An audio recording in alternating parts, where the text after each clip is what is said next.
All right. Welcome to this week's BeMoreU speaker interview. Today, I welcome Angie Louthan. Angie is a transformational life coach and facilitates intuitive art and community building. So Angie creatively holds space for women to embrace the fullness of who they are, the messiness of life, and their complete and utter worthiness. So that's powerful stuff. Yeah, sounds powerful. Like, oh. Yeah. And so, Angie, tell us a little bit about how you came to this work and how you're embracing this in your own life. Well, I'll start with this. There was a really cool event that I went to a couple weeks ago on intuitive speaking, and it was great. The whole class was great. And at the very end, the facilitator asked, I'm going to give you a prompt and I want you to complete the sentence.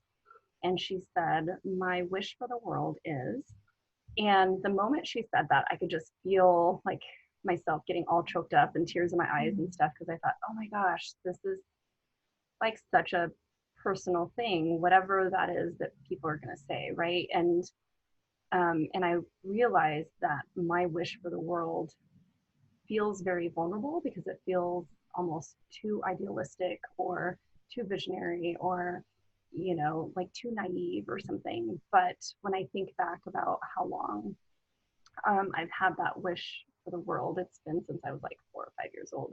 I can remember, and I'll tell you what my wish is in just a moment. Sure. But I can remember a time where I was like 4 or 5 years old, and I was dancing on the front deck of my house, and I had my boombox with my cassette in there. So I'm totally aging myself right now. And I was listening to one of my favorite artists, and I was dancing, and this music artist was basically painting the vision of the world that they believed in and that they wanted to see. And I remember at such a young age, like feeling so inspired by that and already recognizing that it didn't exist, but it was something that I too wanted to believe could exist. And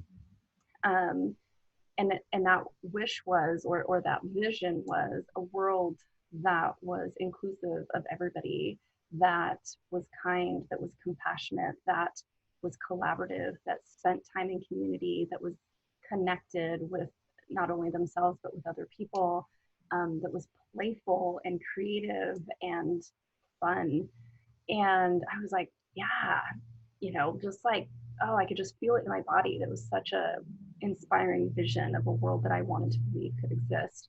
And at the same time, another music artist that I was also dancing to, she really, and again, I'm going to totally age myself, Cyndi Lauper, Madonna, they were like really owning who they were, their unique selves and their power, and really standing in that and using their brilliance and their unique gift to bring more love and light to the world. And I just thought, oh my gosh, I want to be like them, And so those two things, I think, have been like a really driving force in pulling me into the direction of my entire life. Every choice that I have made has been around this idea of like, how do I help create this world? And how do I also embody this type of and way of being?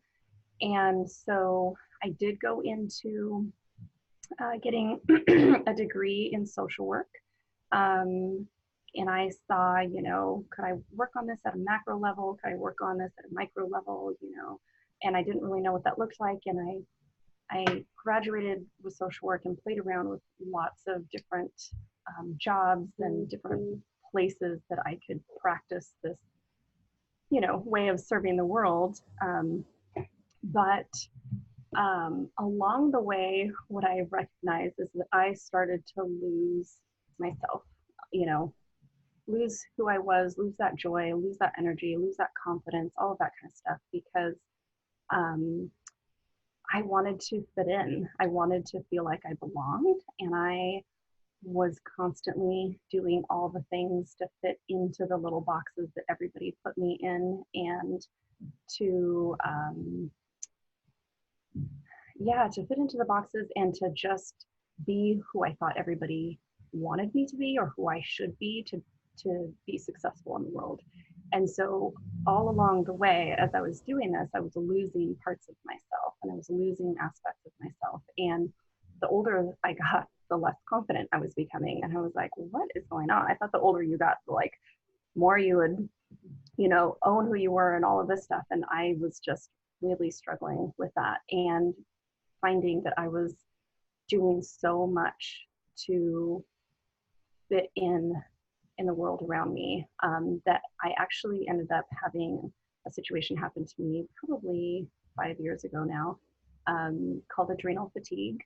It was a chronic case of adrenal fatigue, and at the same time, it was paired alongside with major anxiety and depression in ways that I'd never experienced before, like anxiety attacks and having to cry myself to sleep every night just to be able to finally relax and go to sleep and things. And I had never experienced that, but I thought, how did this happen to me? Like, what is happening? I feel like, life is fairly good. I have some stress, but like, what is happening that my body is like demanding that I stop and rest? I mean, I literally had to stop everything.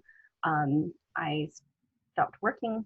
I had to tell my job that like, if I could have my job back, I would love it, but I really need a break and I need to go take care of myself because I can't function. I can't hardly be here for you, let alone my own kids. And at the time, my daughters were much younger. They're almost 12 and 10 right now.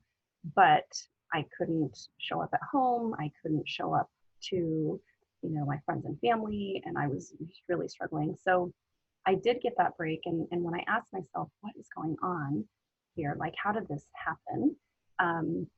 Sort of intuitively, the answer came back to me that it was my thoughts, it was my way of thinking and the relationship that I had to myself.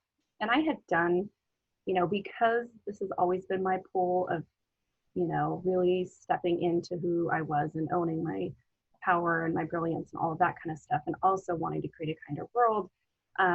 There has been a lot of things along my journey in the past 20 years where I have been feeding my mind and heart and soul with all kinds of stuff and reading books like Eckhart Tolle and Marianne Williamson and attending workshops and stuff. So it wasn't like I had no experience in any of this sort of introspective personal work. But for some reason at that point, it really hit me that like, wow, okay, it's my thoughts that are creating this. Have I really ever given enough attention or practice at like seeing what's happening inside of my mind? So I decided to see a therapist at the time. And that was probably one of the first times that, with the help of somebody else kind of reflecting back to me what I was saying and what was happening, that I recognized like, oh my gosh, I am so unkind to myself. Like, I had no idea that these were the thoughts that were going through my mind. I just really hadn't practiced enough awareness to stop myself before every action that I was taking to see what was actually happening. What was I actually telling myself? And so it became my goal at that time. And that was the time that I had like stepped away from work and completely was 100% devoted and taking care of myself. My mantra every day was, what is the kindest thing that I can do for myself right now? And that was really what got me through those 2 months. And I came out on the other side with energy and feeling like I could go back to work and feeling like I could show up and still being really aware of, when I needed rest and things like that, and having very firm and clear boundaries from there on out. But it changed everything for me. It changed even how I saw being of service to the world, because what I had been doing is thinking that I had to do everything for everybody else in order for, to create this kinder world that I had like longed for, or that I continue to long for.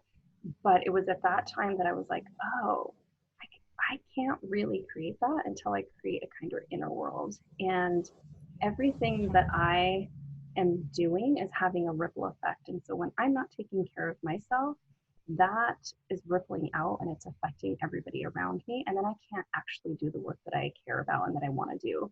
And when I am in pain and when I am frustrated or with that, when I'm mad at myself, I'm putting putting that pain on to other people. I'm, yelling at my daughters, or assuming that it's the circumstances or the people around me that are at fault for how I'm feeling and what's happening, instead of recognizing that actually it has nothing to do with that, and it has everything to do with what's happening inside of me. And so I took my personal work that I was doing to a whole nother level, after that experience. And one of the things that I had dreamed up at that time, because also what was happening was that people were being so kind to me, and I recognized that I had a really hard time receiving. And I felt like that is really important for me to be able to create more peace inside of me. I had to be open to receiving, and I wasn't doing that. And so a lot of people were doing things to help support me and take care of me during that time. And I had to get really vulnerable in opening up to that. And so, anyways, all of that kind of inspired. A few months later, I was laying in bed, and it inspired this idea of like creating a festival to bring about some inspiration on how do we create a kinder world. And I wanted it to be centered around that it starts with ourselves. Like, we can create a kinder world when we actually start here and create a kinder inner world. And so I ran the festival for a couple years. It was amazing. It was powerful. I made the most beautiful connections. Some of the most beautiful stories and things have happened outside of that and because of the festival. And I had to put it on pause because one, was like, I don't know if this is being totally kind to myself right now. It's like taking a ton of my energy and time and everything. And I have a family to take care of, and it's not paying me back in that way. But also because I wanted to have some time to really reflect and get clear on my intention for all of that. And it kind of came back to the thing of like, yeah, but my really core belief is that that will happen when we create a kinder inner world. And like, how can I support that with other women, other people? And so I have been working with a life coach. Never thought that I would be interested in life coaching, but I was interested in what my life coach was doing, which was transformative work and small group experiences. And I'm like, that's the thing that I want to do. And so after working with her for a couple of years, I ended up getting certified, going through a year-long program called Awaken Your Life, which was really about doing the work on yourself, but also being able to take those tools and practices and being able to use it to help support other people. And so since then, I have been, not just talking about this, but I'm like walking the talk. I'm doing the work all the time, and I have been for, quite a few years. But I'm constantly doing this work because it's important to me that I really sort of unlearn the ways that the world taught me to be, and get out of the idea that I have to fit into this box or to fit in anywhere. There's a quote from Brené Brown about belonging. Oh, now I'm gonna totally forget it, but really, when you belong to yourself, that is the most important thing. When you have a sense of belonging to yourself, and you're no longer rejecting certain aspects to yourself, that is where you'll get that sense of belonging met, is with yourself first. And I love that, because it's not about fitting in, it's about being who you think everybody wants you to be to fit in. And I'm like, I don't want to do that anymore. I don't want to play that game anymore. Like, I really do want to come back and discover, like, who is it that I am truly, and how can I own that and not have to apologize for the way that I am or the way that I have been, right? And to really just own it. And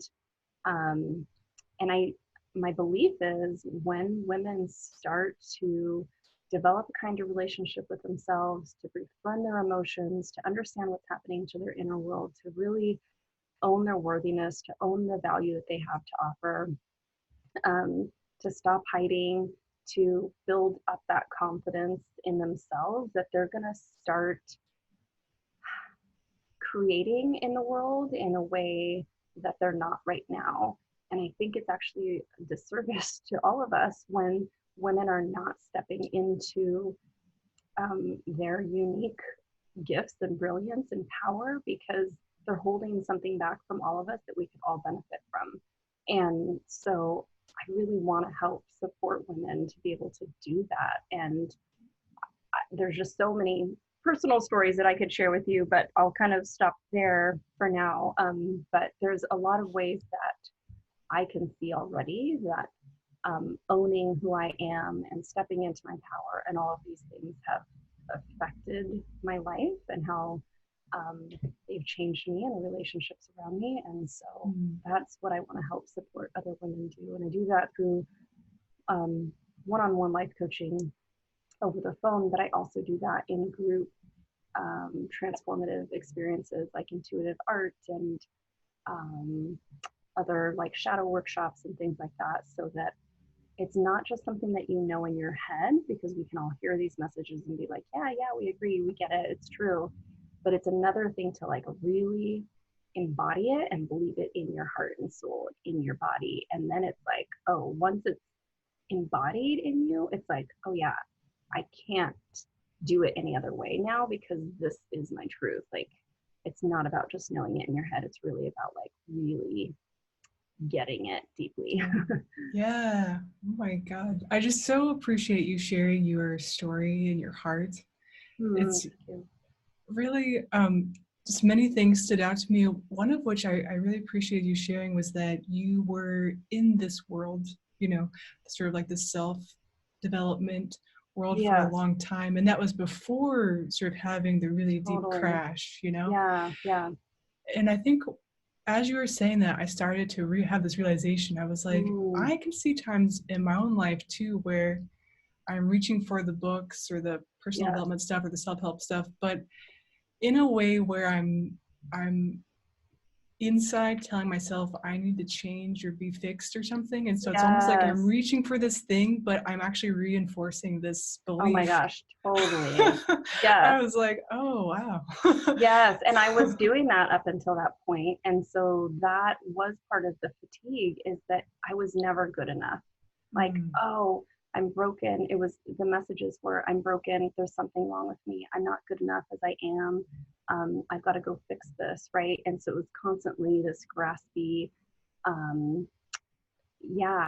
this graspiness towards all this self-development stuff. Whereas now I'm like, oh, no, I am good enough and I am not broken. I'm not broken. And there's actually power in all of these aspects of myself that I thought were bad or wrong. This is a lot of the shadow work that we're doing, actually a shadow workshop this weekend.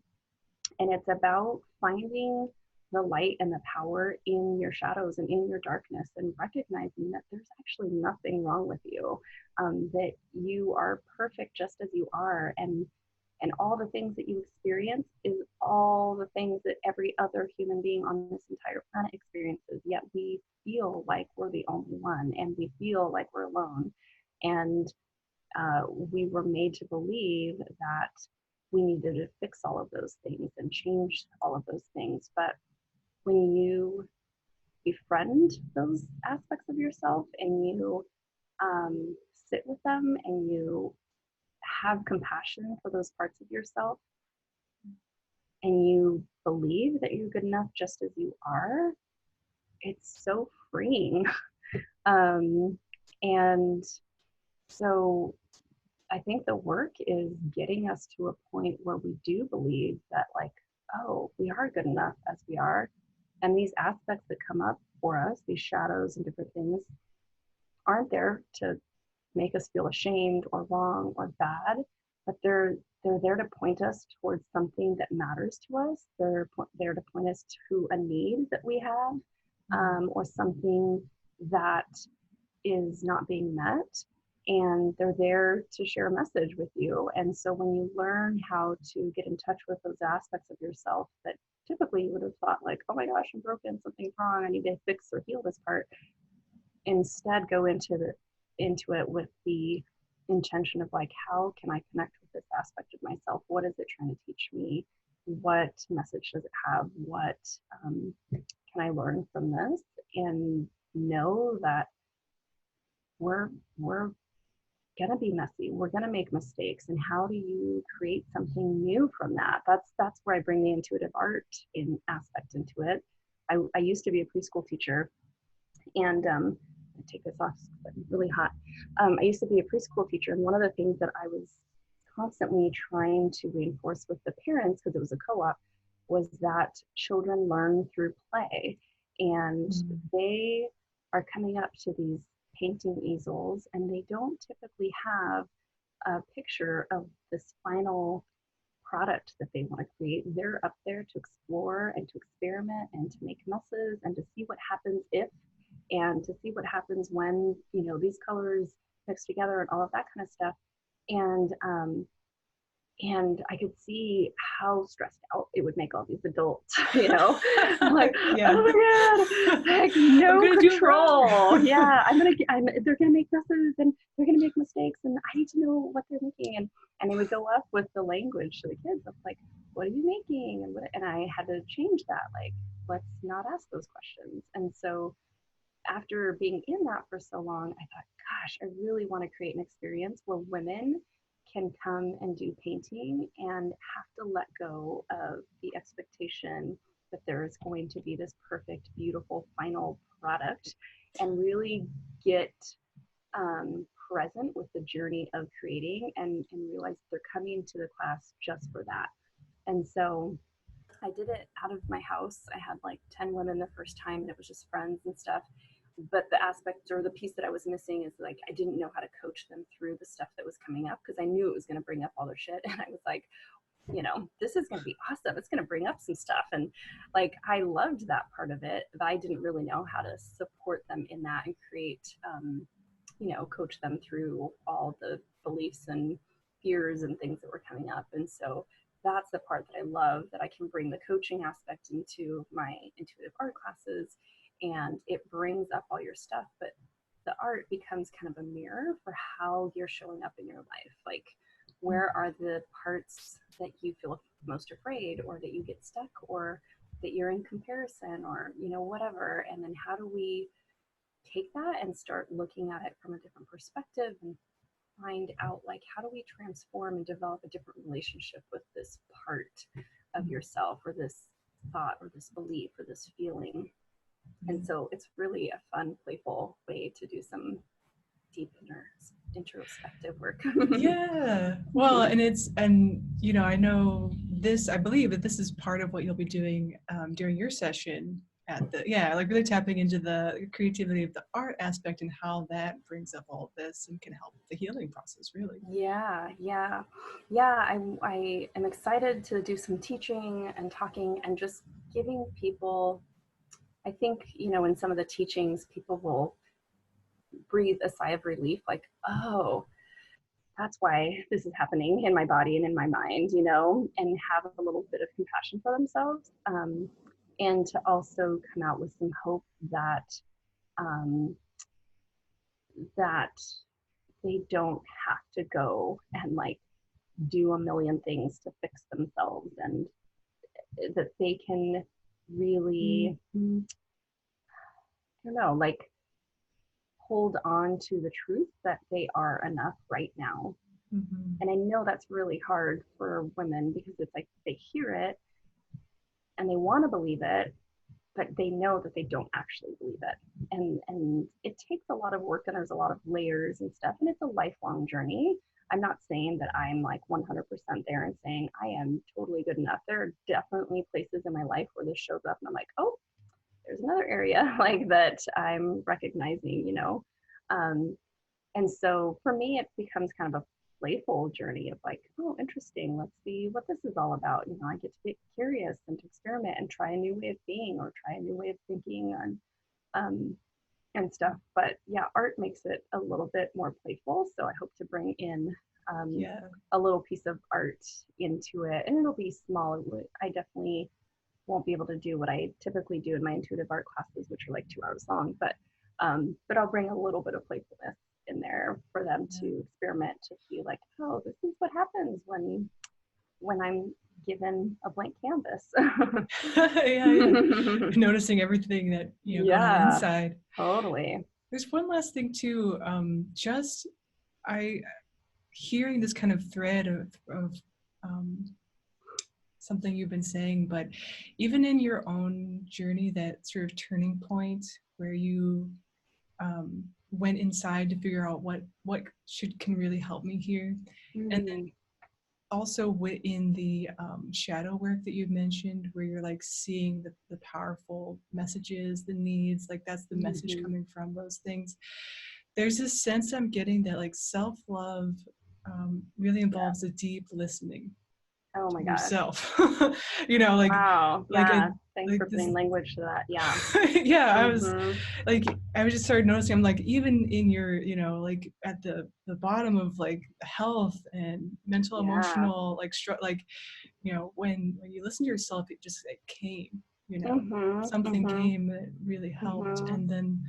And it was interesting too, because it's like you said, like the books had been saying that, whatever, but like coming to Totally. that place where you actually heard it from your own intuition, your own self. Totally. Yeah. I've always heard this, and now it makes a lot more sense now having been through it. But like people can teach you and talk to you and tell you what to do, but when you hear it from yourself, it's way more impactful, and it's way more um, I don't know what the word is, but you you almost are like more inclined to do the thing and take action when it comes from a really deep knowing within yourself, rather than saying something, hearing it from somebody else, like you should go do this or do that, you Yeah. know. Yeah. It's like, oh, this would be really good for me, this is what I need, this is Mm. the thing that, or this is the truth for me. I think that's another thing that I learned early on was um, I came up in a, let's I'm trying to figure out how to say this. I came up in a community that really wanted to help guide me into the best way of living, my life. And um, but a lot of it was telling me what the truth is. Like, this is the truth, and everything else is not. And so anytime I had a sense that, gosh, I mean, really, is this the truth? Like, and I would question it, then I would feel bad for questioning it, because I was like, no, well, that's the truth. And it was this really uh, frustrating place that I was in my life for many years, where I just was like, it doesn't totally feel right and feel true, but I guess like this is the truth, so I have to follow that. And you know I got to a point where I was like, I'm no longer going to follow that. And I think that there is many truths, and I think that I need to find out what is my truth and be okay with living in my truth, and let other people live in their truth and be okay with that too. Because I think once we start trying to impose our truth onto everybody else, that's where there's a lot of war, right? War within ourselves, war with the people around us, because we're saying this is the way you should do it. And so the work that I do may not resonate with everybody, and that's okay. Like, but there are some people who are going to say, like, you're speaking my language and I get this, and I want the support. And so the work that I do in life coaching, I'm not consulting or telling you how to be in the world. I'm letting you discover that for yourself, by asking you really powerful questions and helping you learn how to listen to your own insight and intuition, so that you can come out of it with, like, okay, this is my truth. This is how I want to be. This is the action I want to take. And I think there's power in that we're not taught how to listen to ourselves. And so I appreciate, yeah, you giving language to that. A lot of the work that I do is not just listening to myself, but teaching women how to listen to themselves. Yeah. Okay. Yes, that's awesome. And so sometimes I end the interview by asking for a tip. Um, Mm-hmm. And it's interesting because I'm like, well, what I want to ask is kind of similar, Okay, but you can ask whatever.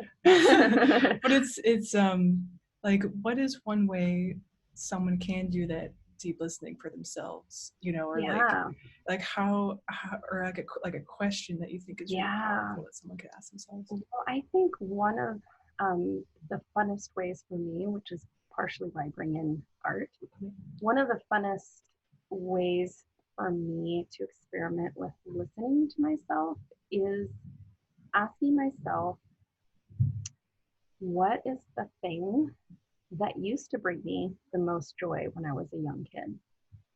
And giving yourself permission to go play with that or experiment with that again as an adult. Because I think when we find our joy again, it opens up the doors to so many things. Um, and so I would just ask myself or ask yourself, what is the thing that used to bring me the most joy as a child? Or what is the thing that would bring me the most joy and make me feel the most alive right now that I'm not giving myself permission to do? And can I give myself permission to do it just once? Yes, thank you so much. Yeah. Angie, I've so appreciated having this interview with you today, and really Yeah. excited that you're going to be a part of BeMoreU event. Me So, too. I'm so excited and honored. And I'm so happy because I'm just like, am I crazy for wanting to be more me and like, you know, not follow all the rules and not be who everybody tells me I should be? And then I'm like, oh my gosh, there is people who believe in this vision of like really owning who you are and stepping into your power and being more you. And so I'm super excited and honored to be part of it. Yeah.